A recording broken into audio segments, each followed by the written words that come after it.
आप सभी को जय मसीह की, खुदाबंद यीशु मसीह की स्तुति हो, प्रभु की महिमा हो, प्रभु की तारीफ हो। आज के मनन के लिए हम लोग निकालेंगे इब्रानियों की किताब 2 अध्याय, उसका पहला वचन, एक वचन। हाँ जी, पढ़े। इस कारण चाहिए कि हमें उन बातों पर जो हमने सुनी है और भी मन लगाएं, ऐसा ना हो कि बहक कर उनसे दूर चले जाएं। परमेश्वर का धन्यवाद करते हैं इस वचन के पढ़े और सुने जाने पर। परमेश्वर पवित्र आत्मा प्रभु यीशु आशीष दे। और लिखा है यहाँ पर वचन में कि इस कारण परमेश्वर के लोगों को चाहिए, पौलुस कहना चाहता है कुछ चाहिए, परमेश्वर के लोगों को कुछ चाहिए। परमेश्वर के लोगों को क्या चाहिए? आगे इसका आंसर इसमें लिखा है कि इस कारण चाहिए। हाँ जी, पढ़े। इस कारण चाहिए कि हमें उन बातों पर जो हमने सुनी है उन बातों पर जो हमने सुनी है, उन वचनों पर जो हमने सुना है, उन परमेश्वर की बातों पर जो हमने सुना है, आगे और भी मन लगाएं। और भी ज्यादा मन लगाने की जरूरत है। आगे ऐसा ना हो कि बहक कर उनसे दूर चले जाएं। ऐसा न हो कि बहक कर हम दूर चले जाएं। मेरे प्रियो, पौलुस चिंता करता है। पौलुस कहना चाहता है कि एक भी व्यक्ति बहकना नहीं है। और वचन में लिखा है कि जैसे जैसे अंत का समय आएगा, बहुतों का प्रेम ठंडा पड़ जाएगा। पौलुस भी कहता है कि भाई तुम्हें ना बहकना नहीं है, पर जो कलाम तुमने सुना, जो परमेश्वर की बातें तुमने सुनी, उन बातों पर आपने क्या करना है? और भी मन लगाना है, और भी परमेश्वर के निकट जाना है। वचन में यह भी लिखा है यूहन्ना 8:32 में कि तुम सत्य को जानोगे, सत्य तुम्हें आजाद करेगा। तो हमें कितना जानना है सत्य को? हमें हर दिन, हर पल, हर समय और ज्यादा सत्य को जानने की जरूरत है। और ज्यादा हमें यीशु के निकट रहने की जरूरत है। और ज्यादा हमें ये मत समझे कि हमने बहुत जान लिया जी, इतने साल से बाइबल पढ़ते हैं जी, बस बहुत काफी हो गया। नहीं, जब तक हम दुनिया में हैं तो हमें और ज्यादा से ज्यादा जानने की प्रभु को जरूरत है। किसी प्रभु के दास ने बहुत कई साल सेवकाई करने के बाद किसी ने पूछा, आपने तो बाइबल पूरा पढ़ लिया होगा। उसने जवाब दिया कि बाइबल महासागर से भी गहरा है। जितना भी पढ़ेंगे उतना आगे आगे बढ़ते जाएंगे। एक बार पढ़ा, 2 बार पढ़ा, 40 साल से पढ़ा या 50-60 साल से पढ़ा, काफी नहीं है।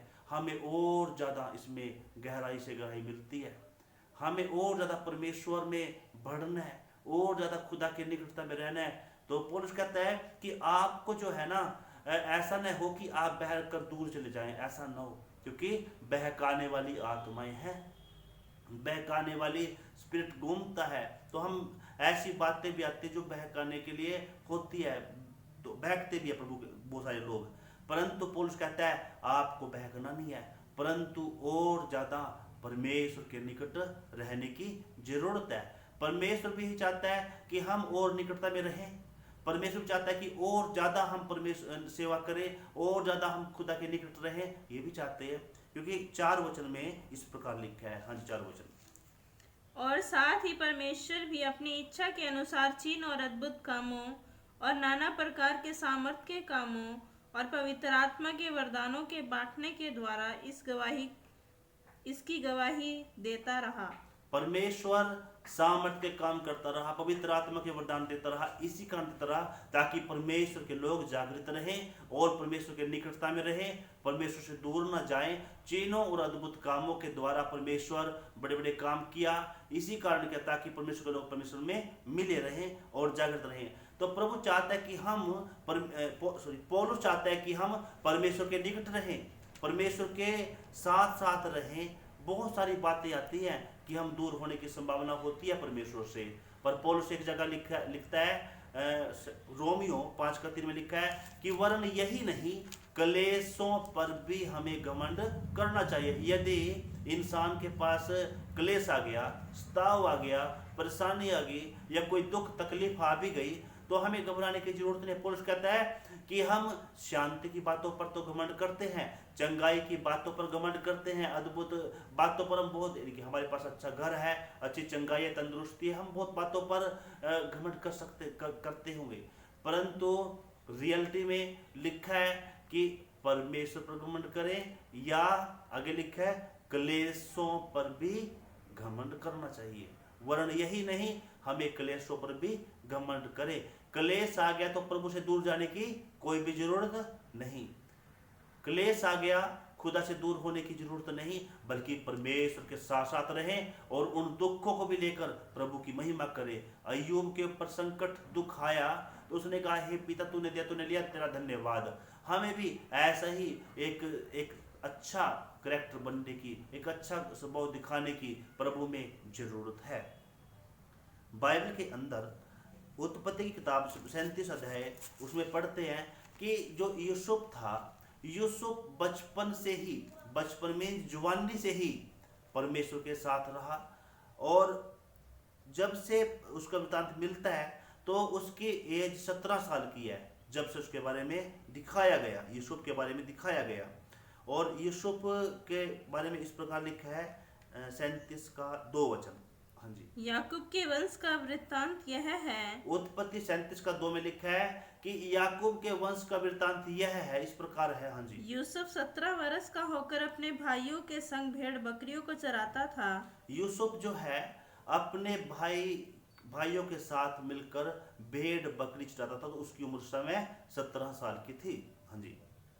और वह लड़का अपने पिता की पत्नी बिलेहा और जलीपा के पुत्रों के संग रहा करता था, और उनकी बुराइयों का समाचार अपने पिता के पास पहुंचाया करता था। यूसुफ के बारे में लिखा है कि यूसुफ जो है बुराइयों से घृणा करता है। यदि उसके भाई कोई बुराई का काम करते भी हैं तो यूसुफ क्या करता है, अपने पिता को जाकर उस सारी बातों को बतलाता है। इस प्रकार का यूसुफ के बारे में दिखाया गया। और 17 साल की एज यानी कि जवानी अवस्था में ही यूसुफ जो है परमेश्वर के साथ रहने वाला और अच्छी बातों में रहने वाला, बुराई बात देख गए तो पिता को बतलाने वाला एक ऐसा प्रभु का सेवक के बारे में हम देख सकते हैं। परंतु आगे इसी अध्याय को पढ़ते हैं तो यूसुफ को उन्हीं दिनों में दर्शन मिलता है। जैसे ही परमेश्वर ने दर्शन दिया, क्लेश आ गया। क्लेश क्या आ गया कि उसके भाई उसे घृणा या क्रोध करने लगे और उसके खिलाफ खड़े हो गए। उसके ही भाई उसको मारने की खोज में हो गए। जैसे जैसे परमेश्वर आपके और हमारी जिंदगी में काम करता है, शैतान भी हमारे खिलाफ खड़ा होता है, या हमारे अपने ही लोग खड़े हो सकते हैं। परंतु हमें परमेश्वर से दूर नहीं जाना, परमेश्वर से दूर नहीं निकलना, परमेश्वर के साथ ही रहें। आप सच्चे हैं तो सच्चे बनकर ही रहें, चाहे तो क्लेश आए, चाहे दुख आए, बीमारी आए, रोग आए, कुछ भी आए। हमें ऐसी परिस्थितियों में भी परमेश्वर के साथ सच्चा बनकर, वफादार बनकर, ईमानदार बनकर और विश्वास योग्य बनकर हमें परमेश्वर के साथ रहना है।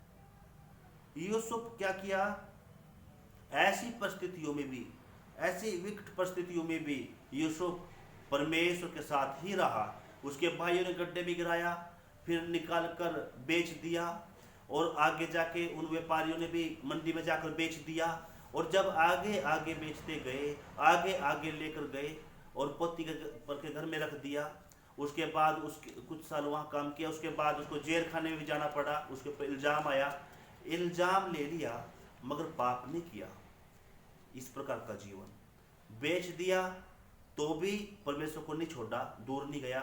गड्ढे में गिराया तो भी दूर नहीं गया।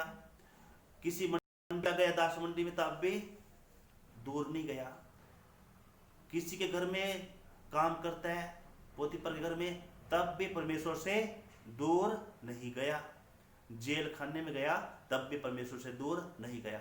चाहे क्लेश अलग अलग प्रकार से भी आ जाएं, चाहे दुख नाना प्रकार से भी आ जाएं, परमेश्वर के लोग परमेश्वर के साथ साथ चलते रहें। परमेश्वर के लोग परमेश्वर की सेवा में लगे रहें, बढ़ते रहें।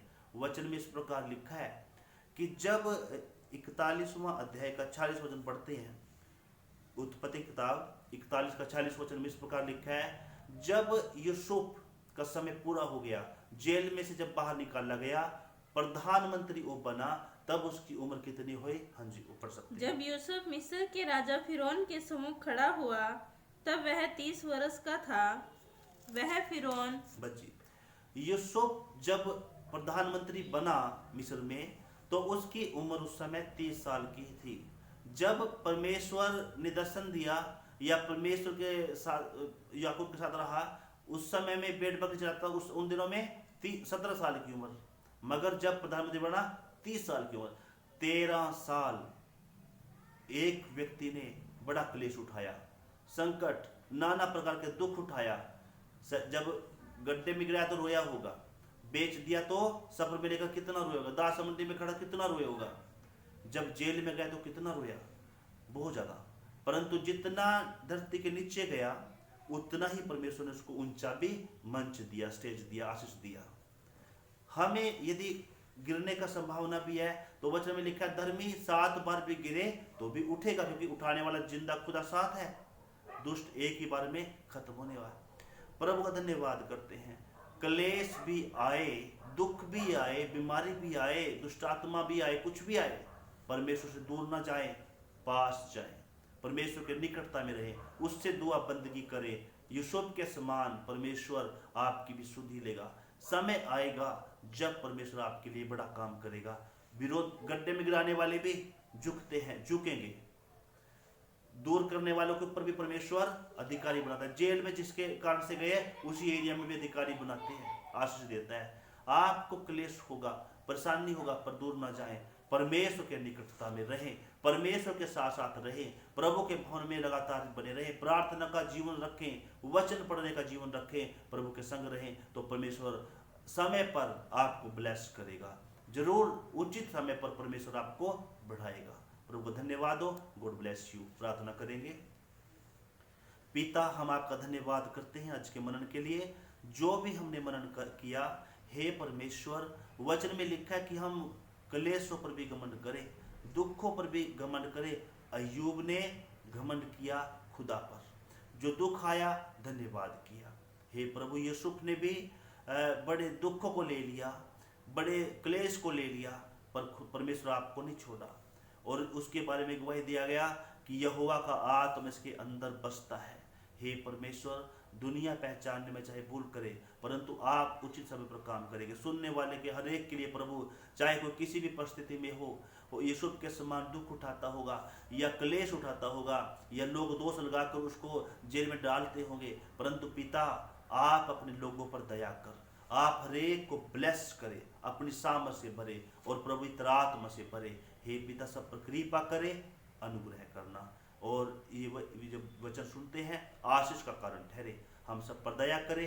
यीशु नाम से दुआ मांगते हैं पिता, सुन और कबूल करे। आमीन। जय मसीह की। बाय।